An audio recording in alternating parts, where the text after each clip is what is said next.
eu falar também mudou minha vida, fica muito, né, assim... Mas mudou? Muito. Então...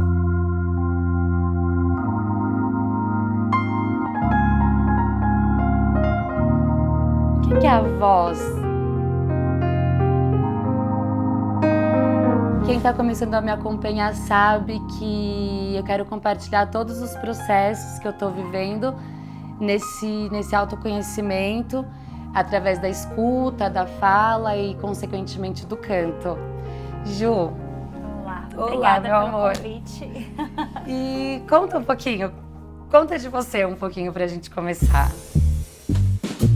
Para mim, a voz me veio como o principal instrumento lá na infância e com o longo do tempo eu fui estudando, comecei a estudar com 10 anos, voz, e aí fiz canto popular, me formei em canto erudito.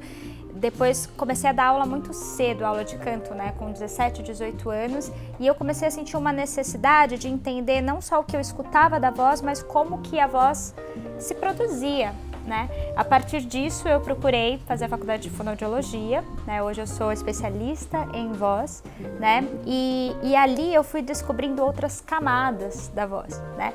A voz no canto artístico a gente se expressa muito, né? Tem a interpretação, tem a poesia, mas existem esses lugares de expressão na fala que diz muito sobre quem a gente é, né? A voz como identidade mesmo. E hoje em dia eu trabalho nesse processo não só de reabilitação para quem tem um problema vocal, mas melhora de performance, e de fazer as pessoas, artista ou não artista, mas encontrar o seu lugar de fala, no sentido de qual é o corpo da sua voz, quem é você através da sua voz. E às vezes o reflexo para o outro e até para você vai além da tua voz, vai num comportamento de estar, sabe? Isso de estar. Você sente isso, Flávia? Quando eu entrei num processo de autorreflexão e de autoconhecimento, eu ficava meio assim, por onde eu começo, sabe? O que eu posso trazer para eu...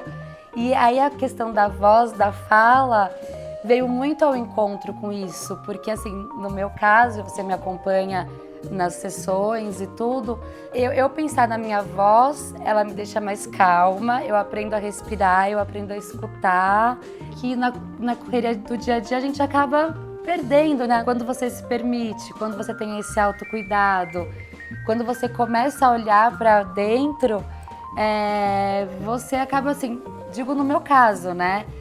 Sair de um lugar de ansiedade, sair de um lugar de uma tristeza, de uma depressão, por exemplo.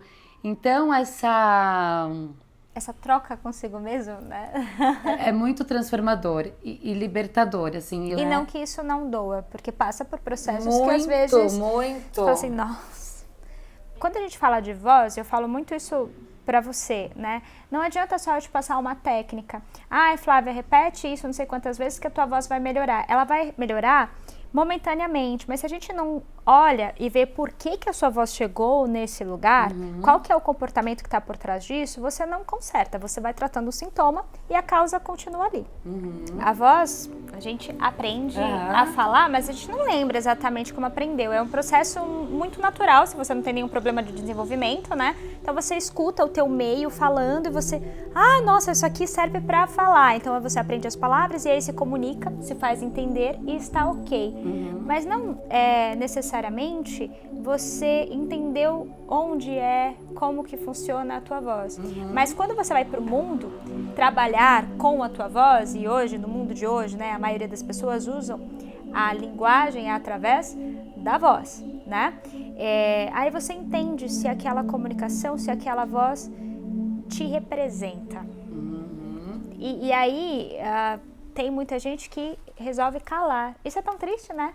Ju, e fala pra gente uma coisa. Quais comportamentos que a gente tem no dia a dia que a gente nem percebe que vão, entre aspas, maltratando a nossa voz? Que vão prejudicando?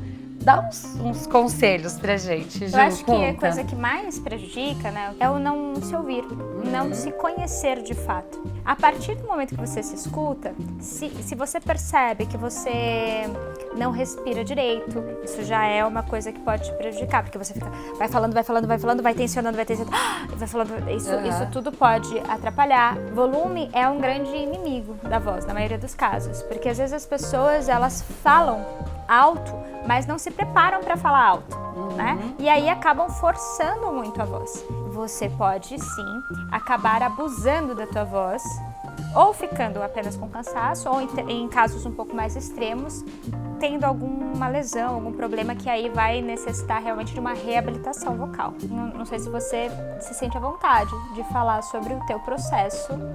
Eu pensei nisso. Então, pegando o link com o que a Ju estava falando sobre os abusos, né? Como vocês sabem, quem está começando a me acompanhar, eu comecei com esse processo do canto. E com o processo do canto, eu fui começar a entender a minha voz falada, a minha voz. E com indicações, eu fui buscar institutos da voz para ver o que estava acontecendo lá dentro, né? E descobri alguns probleminhas de falar alto, falar sem respirar. Porque às vezes a gente nem imagina que a gente tem alguma coisinha na voz, que na verdade com terapias, com sessões de fono, a gente vai amenizando, a gente vai resolvendo e com bastante força de vontade também. Encontrando a tua voz de verdade, né? Que boa. Porque há tanto Boa. tempo, não é? Maravilhoso, exatamente. Por isso que eu falo que a escuta é muito importante. Se você tem esse hábito desde sempre, e a gente não é ensinado a fazer isso, né? De se escutar, você não vai perceber quando você fica afônico. Você vai perceber que eu cheguei no final do dia e eu abusei um pouquinho. E tudo bem abusar, a gente vai numa festa, agora não, né? Mas enfim, a gente vai numa festa, a gente abusa e fala alto e brinca, etc. Vai chegar mais cansado. Mas quando isso faz um hábito, né? Eu tô aqui na sala e tô falando alto e sem respirar, né? Isso te torna uma pessoa mais suscetível a ter um problema. Só que há quanto tempo a Flávia falava desse jeito? Exatamente. Se eu não tivesse começado esse processo da musicalização, eu jamais ia olhar para minha voz. E de repente eu poderia ter problemas futuros que eu vou evitar agora, que eu estou evitando, né? Através das terapias e, né, de todos os exercícios e tudo. O meu processo, ele veio na quarentena, né? Que foi um momento que o mundo todo parou e estava dentro de casa e querendo se entender mais, entendendo o que estava acontecendo, né? Porque, na verdade, o dia a dia engole a gente e a gente não consegue olhar para tantas questões. O que você sentiu, Ju, na quarentena das pessoas? Você sentiu essa questão das pessoas te procurando mais, com essa vontade de se expressar? Conta um pouquinho. Tanto no processo de reabilitação para pessoas que têm problemas vocais ou para as pessoas que se permitiram em casa, eu tô fechadinha, ninguém vai me ouvir, eu posso cantar aqui, né? Se permitiram cantar, aprender a cantar, que foi um pouco esse processo que você viveu na quarentena. Eu senti que as pessoas foram se descobrindo, se despindo mesmo de preconceitos. E a música, eu vou falar mais da música, né? Foi se tornando uma ferramenta potente, tanto na questão da companhia, mas de se reconhecer como pessoa, de reconhecer o seu lugar, de gostar de si mesmo, entendeu? Foi muito bonito chegar no final do ano, eu tive relatos lindos, assim, de pessoas que não falavam em público e que a partir do momento que se permitiram dentro do seu espaço, eu vou cantar, aqui ninguém me ouve, só essa tela aqui tem uma outra pessoa que ninguém tá vendo, elas foram se empoderando delas mesmas, né? Então um relato muito legal foi de uma aluna que não gostava da voz, não gostava, porque não é uma voz padrão, né? A gente tem que pensar nisso também, né? Que a voz que a gente tem hoje como uma voz bonita é uma voz de um contexto histórico, social e cultural, né? A voz bonita aqui pode não ser a voz bonita de 200 anos atrás ou daqui 300 anos ou lá no outro hemisfério, né? E ela não tinha essa voz padrão, né? Então tinha uma coisa muito forte de expressão, mas que ela engolia ao mesmo tempo, porque as pessoas notavam a voz dela. Só que quando você não se aceita, você deixa muito mais aberto para outra pessoa te apontar o dedo e falar, isso aqui não é legal. Do jeito como você fala, não é legal. Não que não tivesse problemas, entende? Mas o grande problema era ela não querer se ouvir falando. E aí isso engolia a própria voz. E nesse processo, que é um processo gostoso, sabe? Ela foi se reconhecendo, ela foi se gostando. E aí ela se formou, foi oradora da turma. Olha só, alguém que não queria nem falar. E foi aplaudida de pé. Muitos comentários de que voz, que expressividade. E ela fala, né? Isso foi muito possível porque eu me permiti me ouvir. E eu acho que é exatamente isso, se permitir, né? Você pensar na sua voz, você pensar em todo esse processo é um autocuidado, né? Então eu acho que a gente pode finalizar esse vídeo falando isso, assim, permitam-se. Se permita falar sozinho. Isso! Se permita cantar, entendeu? O canto, desde sempre, há tempos primitivos, é um lugar de se expressar. É cantar porque eu estou feliz, é cantar porque o ente morreu, é o canto como um lugar de acolhimento também. Exatamente. Né? De entendimento, de grito até, né? Então, por que se privar?